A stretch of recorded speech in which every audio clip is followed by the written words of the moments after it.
নাই। বিশ্ব নবীর চাইতে বেশি সম্মানিত আল্লাহর আকাশের নিচে জমিনের উপরে আরেকজন দেখান আছে? আছে?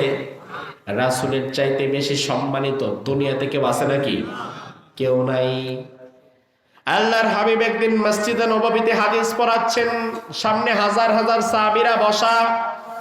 এমন সময় একজন মহিলা আসলেন। আল্লাহর হাবিব ওই মহিলার জন্য নিজের চাদর বিছিয়ে দিলেন। ওই মহিলা কি যেন বললেন, বিশ্বনবী কথাগুলো মনোযোগ দিয়ে শ্রবণ করলেন। আবার ওই মহিলা যখন ঘুরে যাবেন, আল্লাহর হাবিব আবার ওই মহিলাকে বাহির পর্যন্ত এগিয়ে দিয়ে আসলেন। সাহাবায়ে কেরাম বললেন, ইয়া রাসূলুল্লাহ, সাধারণ একজন মহিলার জন্য আখিরি জামানার পয়গম্বর কেন বারবার দাঁড়িয়ে যায়? আপনার চাদরের উপরে বসার অধিকার তো কারোই নাই। কি এমন মহিলা আপনার চাদরের উপরে যে বসতে পারে? আল্লাহর হাবিব বললেন, ও সাহাবীরা, এই মহিলার কেউ নয়, এই মহিলাই হচ্ছে আমার দুধমা হালিমাতুস সাদিয়া। আপন মাও না, দুধ মা। কিছুদিন দুধ খাইয়েছেন। বিশ্বনবী হালিমাতুস সাদিয়ার পরিচয় দিতে লজ্জা করেন নাই। সিরাতের কিতাব পড়লে পাবেন, সিরাত ইবনে হিশাম, আর রাহিকুল মাখতুম, সিরাতে মুস্তাফা, কিতাবগুলা পড়বেন। এখানে পাবেন বিশ্বনবীর বাবা আব্দুল্লাহর একজন কৃতদাসী ছিল, তার নাম ছিল সুয়াইবা। কি নাম? সুয়াইবা। এই সুয়াইবা কৃতদাসী মহিলা বিশ্বনবীর মা আমিনা মারা যাওয়ার পরে একদিন কিংবা 2 দিন দুধ পান করিয়েছেন। আল্লাহর হাবিব বলেন, এই সুয়াইবা হিয়া উম্মি বাদা উম্মি, এই সুয়াইবা হচ্ছে আমার মায়ের পরে আমার আরেক মা। কৃতদাসী একজন নিচু বর্ণের মহিলা বিশ্বনবীকে 2 দিন মাত্র দুধ পান করার কারণে আল্লাহর হাবিব তাকে নিজের মায়ের পরিচয় দিতে লজ্জা করে নাই। আর তুমি যদি 2-4 কলম পড়ার পরে তোমার মা বাবার পরিচয় দিতে লজ্জা করো, তাহলে বুঝতে হবে তুমি রাসূলের উম্মত হতে পারো নাই। বরং তোমার তো গর্ব করা দরকার যে আমার বাবা কৃষক, আমার বাবা গরিব, আমার বাবা দিনমজুর, আমার বাবা রিক্সা চালক, কিন্তু আমার বাবা জীবনের সবটুকুন ব্যয় করে আমাকে লেখাপড়া করিয়েছে। এই জন্য আমার বাবা রিক্সা চালক হলেও আমার বাবার দাম অনেক বেশি, কারণ আমার বাবা জীবনে আমার জন্য অনেক স্যাক্রিফাইস করেছে। আজকে আমাদের মধ্যে এখানে যারা বসে আছেন, পিতা মাতা যাদের বেঁচে আছে, এই হাদিসটা মেহেরবানি করে আপনার জন্য বিশেষত। আল্লাহর হাবিব বলেন, এই দুনিয়াতে 3 ব্যক্তি এমন আছে যে 3 ব্যক্তি শুধু আকাশের দিকে হাত তুললে ওই হাত তোলাটাই আল্লাহ কবুল করে নেয়। সুবহানাল্লাহ বললেন না? আরো জোরে বলেন। কয় ব্যক্তি? কয় ব্যক্তি? কয় ব্যক্তি? আল্লাহর হাবিব বলেন, 3 ব্যক্তি এমন আছে, তারা যদি আল্লাহর দরবারে হাত তোলে, রব্বুল আলামিন ওই হাত আর ফিরিয়ে দেয় না, সাথে সাথে ওই হাতটা আল্লাহ কবুল করে নেয়। 1 নাম্বার ব্যক্তি হচ্ছে যাদের দোয়া কবুল হয়। 1 নাম্বার হচ্ছে দাওয়াতুল ওয়ালিদাইন আন ওয়ালাদিহি, সন্তানের জন্য পিতামাতার দোয়া। পিতামাতার দোয়া যেমন কবুল, পিতামাতার বদদোয়াও কিন্তু তেমন কবুল। এটা জানেন? এটা জানেন? শুধু মনে করবেন না যে পিতামাতার হয়তো দোয়াই কবুল, না। পিতামাতার দোয়া যেমন কবুল, একই ভাবে পিতামাতার বদদোয়া কবুল। এখানে একটা কথা, এই মাইকের আওয়াজ যে সমস্ত মা বোনদের কানে যাচ্ছে, আমাদের মা বোনদের একটা স্বভাব, কথায় কথায় কথায় কথায় বেহুদা কারণেও সারাক্ষণ মুখ দিয়ে বদদোয়া বেরোইতেই থাকে। আছে না নাই? অভিশাপ দেওয়ার ওস্তাদ। পরের সন্তান অভিশাপ দিতে দিতে এমন অবস্থা হয়, এমন অভ্যাস হয়, অনেক সময় নিজের সন্তানরেও ঝগড়া লাগলে অভিশাপ দিয়ে দেয়। এরকমের মা আছে না নাই? দিয়ে দেয়। আমি নিজের কানে শুনেছি। ঠিক আছে। বেহুদা একটা কারণে ঝগড়া লেগেছে, নিজের আপন সন্তানকে বলে তোর উপর আল্লাহ গজব পড়ুক। এরকমের মা আছে না নাই?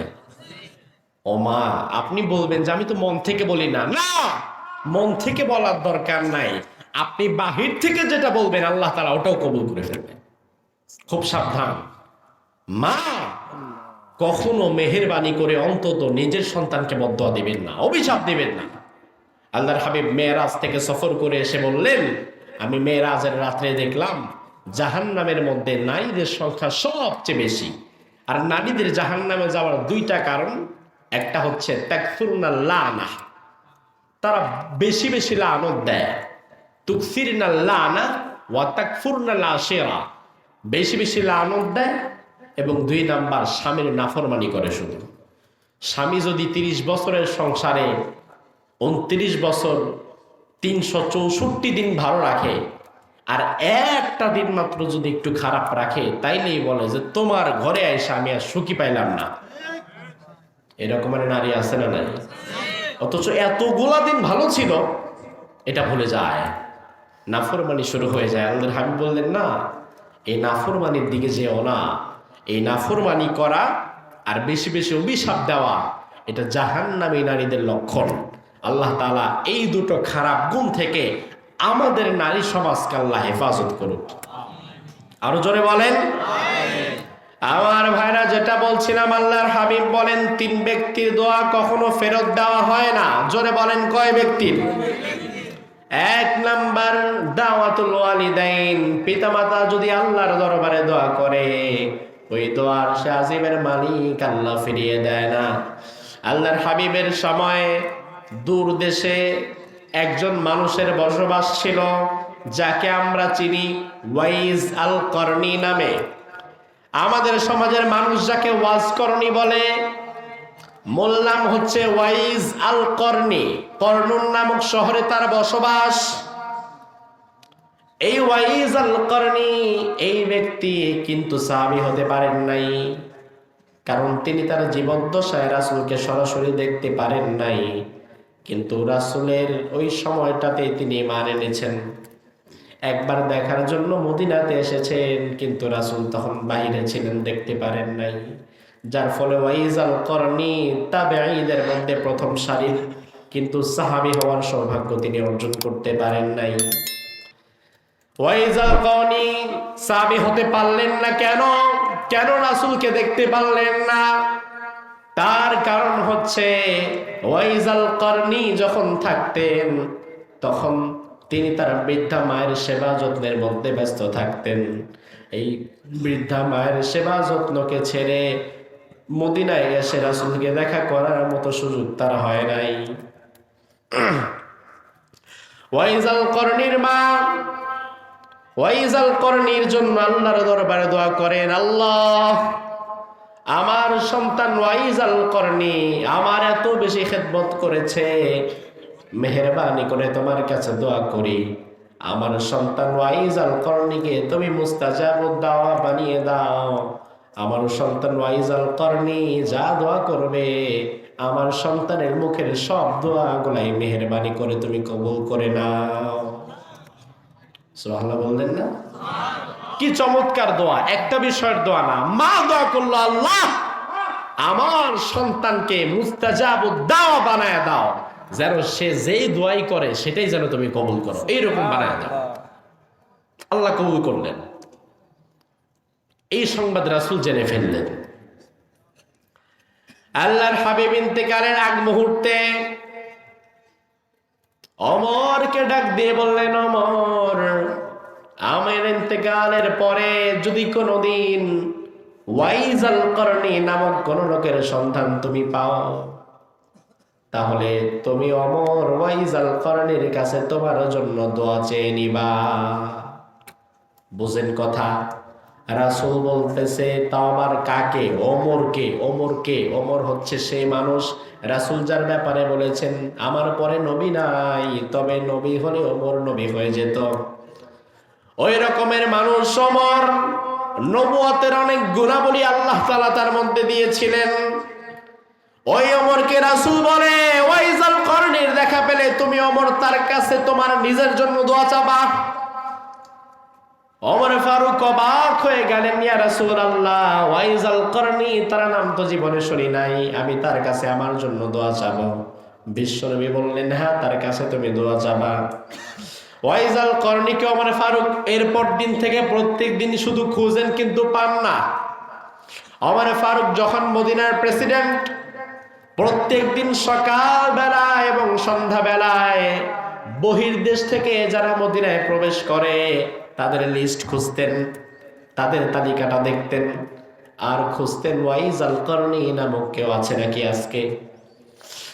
একদিন খুঁজতে খুঁজতে দেখা গেল ওয়াইজাল করনি নামক একজনের নাম দেখা গেছে। ওমর ফারুক রাদিয়াল্লাহু আনহু তার নামটা দেখে তার কাছে চলে গেলেন, বললেন, ভাই আনতাল ওয়াইজাল করনি, আপনি কি ওয়াইজাল করনি নাকি? ওই ব্যক্তি বলল, হ্যাঁ, আমার নামই হচ্ছে ওয়াইজাল করনি। এবার ওমর ফারুক বলল, আপনি একটু আল্লাহর দরবারে দোয়া করেন, মেহেরবানি করে আল্লাহ তাআলা যেন আমি ওমরের জীবনে গুনাহগুলো মাফ করে দেয়, আমার হিসাবটা যেন সহজ করে দেয়, সেই জন্য আপনি দোয়া করবেন। কি দোয়া? মদিনার প্রেসিডেন্ট দোয়া চাচ্ছে যেন আল্লাহ তাআলা তার জীবনের ভুল ক্ষমা করে দেয়। আর আমাদের প্রেসিডেন্টরা যদি ওয়াইজাল করনিরে পাইতো, ক্ষমতাসীন দল বলতো, একটু দোয়া করেন যেন আজীবন আমরা এই ক্ষমতায় থাকি। আর বিরোধী দল পাইলে বলতো, দোয়া করেন যেন পরের বছর আমরা এই ক্ষমতায় যাই। কিন্তু ওমর ফারুক এই সমস্ত দোয়া না করে বললেন, দোয়া করেন যেন আল্লাহ আমারে মাফ করে দেয়। সুবহানাল্লাহ, কি চমৎকার দোয়া! ওয়াইজাল করনি বলল, আমি দোয়া করলে যে কবুল হবে তা আপনাকে কে বলেছে? ওমর ফারুক বলল, আমি শুনেছি আপনার মা আপনার জন্য মুস্তাজাবুদ দাওয়া হতে দোয়া করেছে। আল্লাহর হাবিব বলেন, 2 নাম্বার হচ্ছে দাওয়াতুল মুসাফির। যে লোকটা সফর করে তোমাদের কাছে আসে, মুসাফিরের হালতে থাকে, ওই মুসাফির যদি আল্লাহর দরবারে দোয়া করে, আরশে আজিমের মালিক আল্লাহ মুসাফিরের দোয়া কবুল করে নেয়। এই যে ঢাকা থেকে সফর করে এসেছি, এখন আমিও তো মুসাফির, আর কয়েক মিনিট পরে একসাথে মোনাজাত দিয়ে উঠে যাব।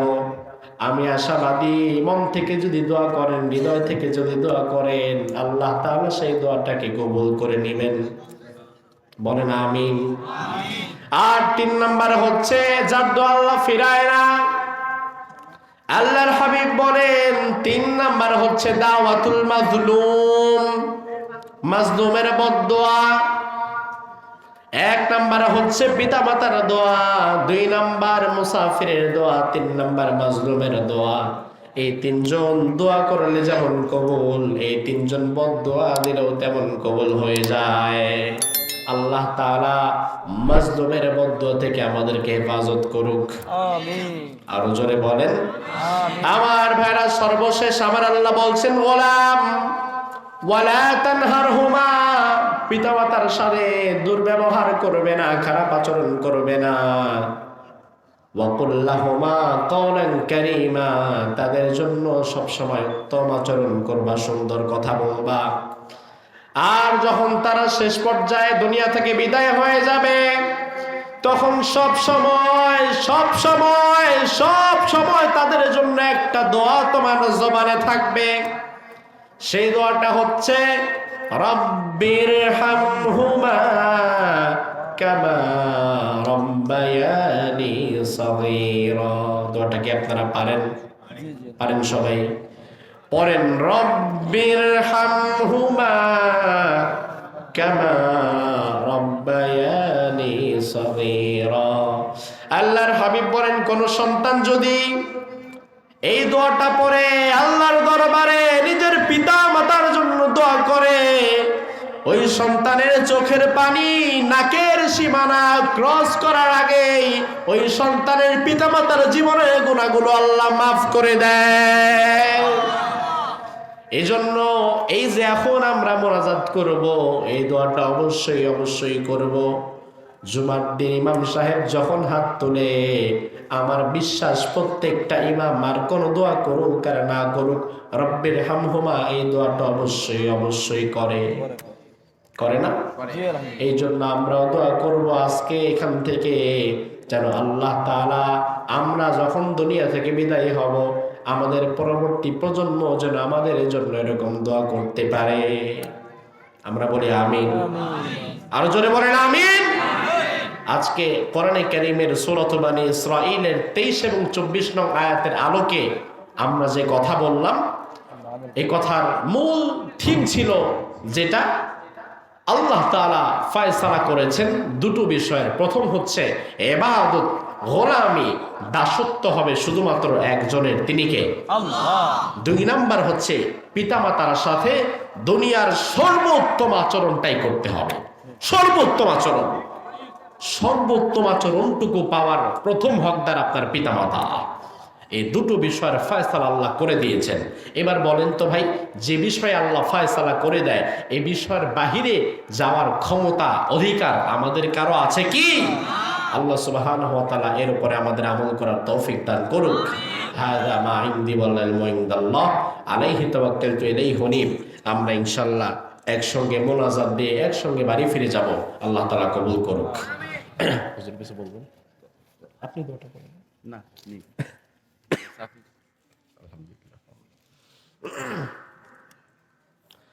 اللهم آمين.